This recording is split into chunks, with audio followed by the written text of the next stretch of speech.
Move on. Beijing has issued a warning for heavy rainfall today, with up to 200 millimeters expected across parts of the city over 6 hours. This comes just a week after catastrophic floods, which killed at least 44 people, mostly in the Miyun district. The floods, triggered by intense rainfall from July the 23rd to the 29th, saw many trapped as floodwaters surged rapidly, particularly at a nursing home. Authorities have raised preparedness levels to highest across all 16 districts.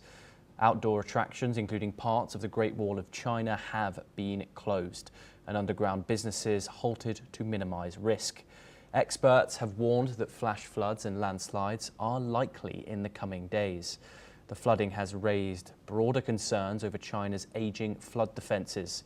Meanwhile, in Hebei province, 3 people have died and 4 remain missing after a riverslide wellness retreat was hit by rising floodwaters.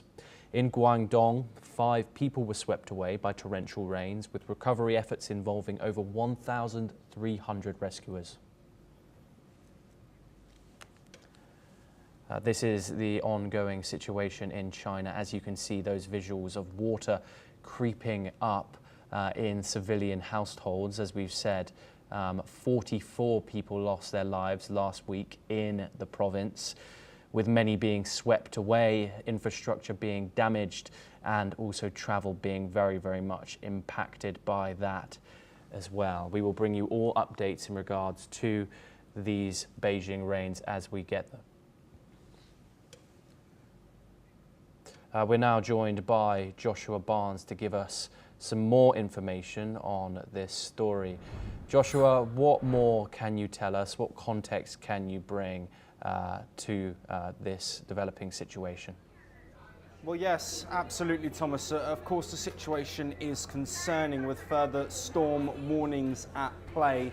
Of course, the northern areas of China and Beijing as well hit by devastating flooding after heavy rains, with admissions from officials, local officials, that potentially there were gaps in preparedness, and there are fears now that this potentially could come around again. You mentioned there that dozens of deaths reported, an extremely difficult situation, and some of the visuals that we've been showing highlighting the sheer level of devastation, not just to lives and families and communities, but also to infrastructure. Now, just a week later, potential for further flooding as well. A lot of these communities haven't had the time to fully recover and get over this incident, with further fears. Questions are going to be raised about whether that infrastructure is there and in place again. Of course, we wait to see how devastating this flooding could be. It is a situation that is, of course, one that we will be keeping an eye on, but worry for many of those living in northern regions of China. Tens of thousands of people were displaced, and potentially over 100,000 people displaced by the end of these heavy rains and extreme weather conditions. So hopefully for everyone living in that area of China, it won't be a repeat of what was seen. But I think afterwards, once the dust has settled and once these rains have calmed down, serious infrastructure questions are going to be asked, and key insights and investigations into quite how this can be avoided in the future. Joshua, thank you very much for bringing that context.